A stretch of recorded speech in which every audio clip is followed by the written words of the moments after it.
રણ માફિયાઓ સામે national green ટ્રિબ્યુનલની લાલાંક સમિતિની રચના કરી તપાસ કરવા આદેશ. બનાસકાંઠા અને પાટણના રણમાં ગેરકાયદે વધી રહેલ અતિક્રમણને લઈ એક જાગૃત અરજદારે એનજીટી નેશનલ ગ્રીન ટ્રિબ્યુનલમાં 170 જેટલા પેજમાં દસ્તાવેજો સાથે અરજી દાખલ કરી હતી, જેમાં જણાવાયું હતું કે કચ્છના નાના અને મોટા રણમાં રણ માફિયાઓ દ્વારા સરકારશ્રીની માલિકીની 20 થી 25,000 એકર જમીનમાં બિનઅધિકૃત કબજાઓ કરી રણમાં ગેરકાયદે મીઠાના ખાડાઓ અને બોરવેલ ખોદવામાં આવ્યા છે.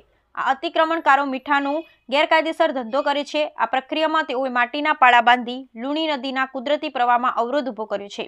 બનાસકાંઠા અને પાટણ જિલ્લાના રણ વિસ્તારમાં વકડા તરીકે ઓળખાતી કુદરતી વહેતા પાણીનો પ્રવાહ જે પૂર્વથી પશ્ચિમ તરફ વહેતો હતો, જે અતિક્રમણકારો દ્વારા અવરોધિત કરવામાં આવ્યો છે. તે નદીનું પાણી પાટણ જિલ્લાના સિંધાડા અને છાણસરા ડેમ માટે પ્રાથમિક જળ સ્ત્રોત છે, જે આ વિસ્તારમાં રહેતા વન્યજીવો અને ખેડૂતો માટે ખૂબ જ મહત્વપૂર્ણ છે. અતિક્રમણ થવાથી અને પાણીનો પ્રવાહ રોકાવાથી ભવિષ્યમાં લાખો નિર્દોષ લોકોનો જીવ જોખમાય તેવી સ્થિતિનું નિર્માણ થઈ રહ્યું છે. સરકારની તિજોરીને અબજો રૂપિયાનું નુકસાન થાય, માનવ સર્જિત હોનારતો થાય, ખેડૂતોની લાખો હેક્ટર ફળદ્રુપ જમીનો બિનઉપયોગી થઈ જાય, પ્રાણીઓનું ચરિયાણ ખતમ થઈ જાય, સૂકા ભટ્ટ રણ વિસ્તારની જીવાદોરી સમાન મોટા હેવી બે પાણીના ડેમની આવક બંધ થઈ જાય વગેરે સમસ્યા ઉદ્ભવી રહી છે. તેમજ રાષ્ટ્રીય સુરક્ષા જોખમાઈ શકે. પ્રવેશ માટે પ્રતિબંધિત સરકારી જમીનમાંથી કિંમતી ખનિજી તત્વો ચોરી લેવામાં આવે તો એ આ જવાબદારી કોની? તેમજ રાષ્ટ્રીય સુરક્ષાને લઈ બનાસકાંઠા અને પાટણ જિલ્લા મેજિસ્ટ્રેટ દ્વારા કલમ 144 મુજબ જાહેરનામું પ્રસિદ્ધ કરાયું, તેનું પણ ઉલ્લંઘન થઈ રહ્યું છે. શિકારીઓ ખુલ્લેઆમ બંદૂકની ગોળી મારી વન્યજીવોનો શિકાર કરી જાય છે.